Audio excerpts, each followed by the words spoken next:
I got there were about 20 to 30 people sitting and standing around two tables. And I noticed this woman in her 30s. I was 36, and this woman was already quite drunk, but I found her quite attractive. So I went and sat opposite her on the table, and the conversation went a bit like this. Her name was Fiona, and I said hello, and she said, hello, what's wrong with you then? And I said, I've got cerebral palsy. Do you know what that is? And she said, no, not really. And I replied, when I was born, I didn't breathe for the first 4 minutes of my life because the umbilical was wrapped around my neck. And she came back with, it was a bit stupid of you not to breathe for the first 4 minutes of your life. And that was amazing because that told me that she wasn't scared of me at all. So we carried on chatting for a bit, and she would go away and talk to other people and come back to me. I think she had a problem with men because she was very rude to most of the other men. There was a guy wearing corduroy trousers and a green smart jacket, and she said to him, you're actually awful. Those trousers do not go with that jacket. Why are you wearing them? But then she would come back to me, and she was nice to me. Over the course of the evening, I bought her 2 or 3 drinks. We spoke for about 2 hours, and we got on really well. We were making each other laugh, and I felt relaxed with Fiona, and she felt relaxed with me. It was a fun evening up until that point, and at about 11, I offered to give her a lift home. Now my car was parked on the other side of the road, and I had to go up some steps.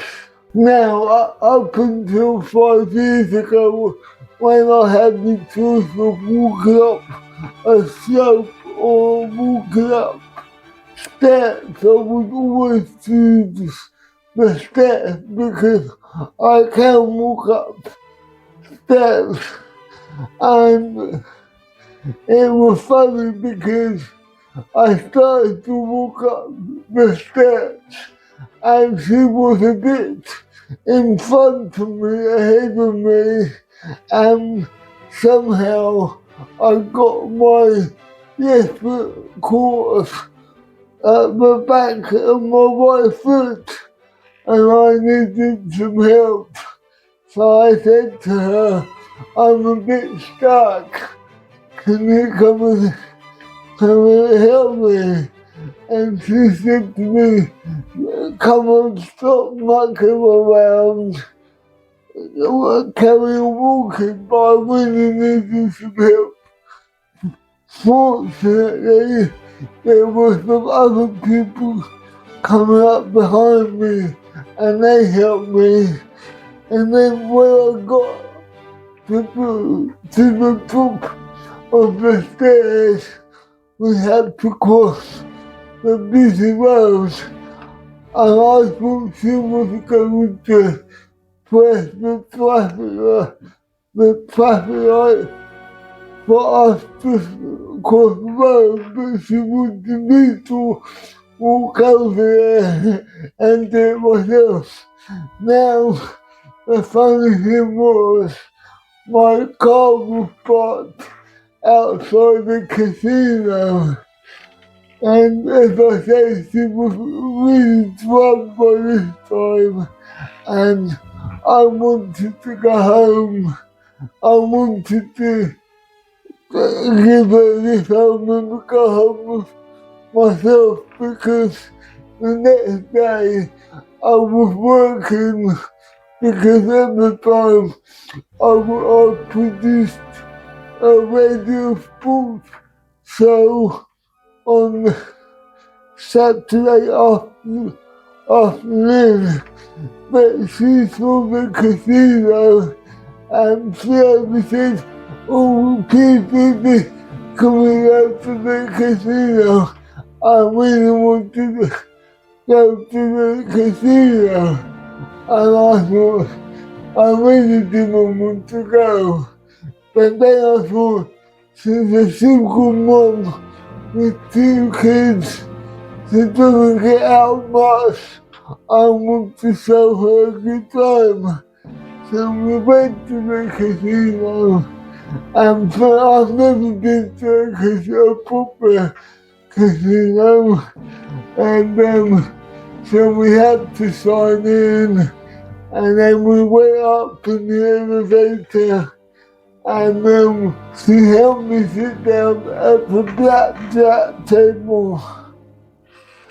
And it was quite funny because there were a few guys playing blackjack, and then there was a croupier, and I was playing, and Sienna was so drunk that she couldn't stop talking, and she asked the croupier how to play the game, and I was a bit embarrassed, and I kept saying, "I don't know this lady, I've only met her tonight."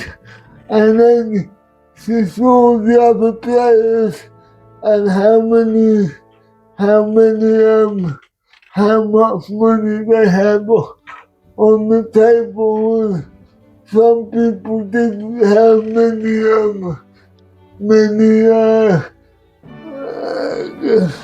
rounds, and they didn't have much money left, and she kept saying to me, "Oh, you're not doing well, are you?" And I was really embarrassed.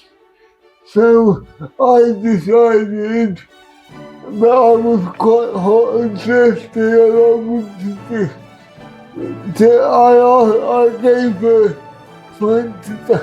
I gave her £20 note, and I said, "Can you go and get me a Coke, please?" So she went off to the bar, and I was relieved because it was quite embarrassing and annoying the other players and the croupier. But then I started off playing quite well, but slowly didn't come back, and after about 5, 10, 15 minutes, I became more and more concerned about her. So I ended up using all my money, and I felt a bit relieved, to be honest, because I wanted to go and look for her. So I left the blackjack table, and I found her sitting on a stool at the bar with a bottle and a glass of pink champagne, and Sienna was really drunk by this stage, and she was a guy at the bar was talking to her. So I went up to her and she was so drunk that we couldn't have a proper conversation with her. And I said to the guy, you come over and just let her tonight. She's really drunk. And I offered to give her this home. Can you leave her alone? So he went away and I asked the barman to take the half full, and I asked the barman to take the half full bottle of champagne away. And I said to her, I think it's time to go home. And she said, no, you go home, I'll stay here, I'll be right. But she was so drunk, and I felt a bit responsible for her. And so what I did was, I was standing up, and she was sitting on the high stool. So I put my arms around her waist and I pulled her off the stool really gently, and she stood up. And I said, come on, I'll take you home. So we got into the elevator and down the stairs. And when we got out of the elevator, I need a sip of tea.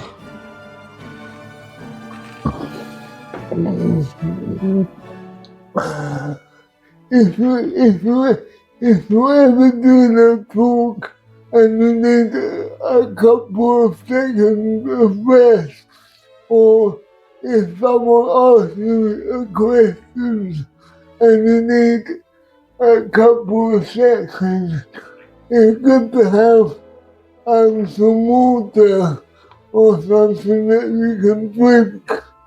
But anyway, back to the story. So when we got out of the elevator, I felt like I was walking a dog, because Fiona kept wanting to go off in another direction, and I kept saying to her, come on this way, come on. So we got to my car, and I got her into the passenger seat, and I went and got in the driver's side, and I felt a real sense of accomplishment, because it was really hard work to get her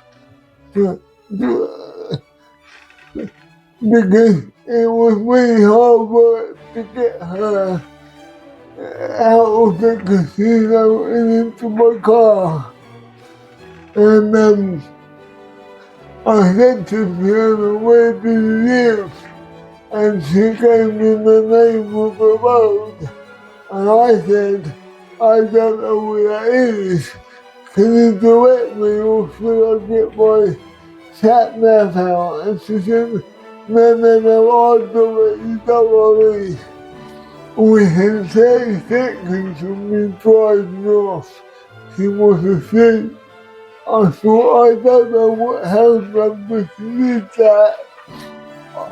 When I get to her road, I'll just wake her up and ask her. When I got to her road, I said to her, Fiona, wake up, we're here.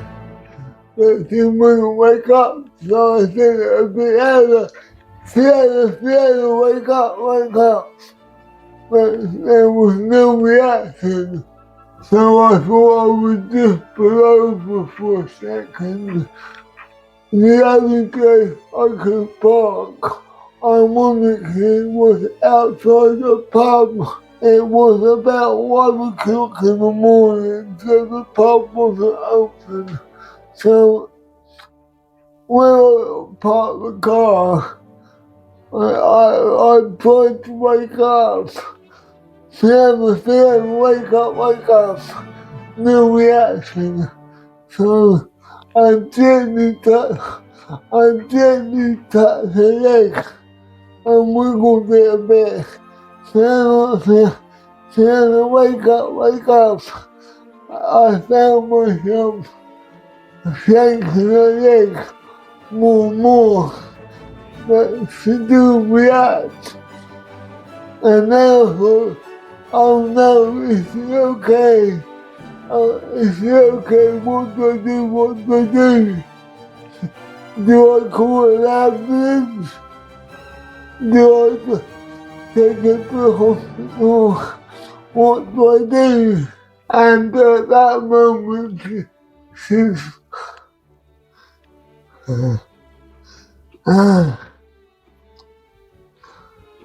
and at that moment she started to snore heavily, and it was a relief because I knew she was okay. I really thought I would have to take her to the hospital or call an ambulance. I did think about coming home and leaving her asleep in the car, but I thought then she would wake up and not know where the hell she was. I had no choice but to sit in the car, listening to the radio, waiting for her to wake up. She woke up a couple hours later when it was beginning to get light. And I remember she opened her eyes and was surprised at where she was. And I said, I don't know what house number you live at. I was just up there, a little bit up there. So I drove to her house and she was good. She went to give me a hug, but then she decided not to, which was a bit weird. But we exchanged phone numbers, and I went home to bed. I got to bed about 5:30 in the morning.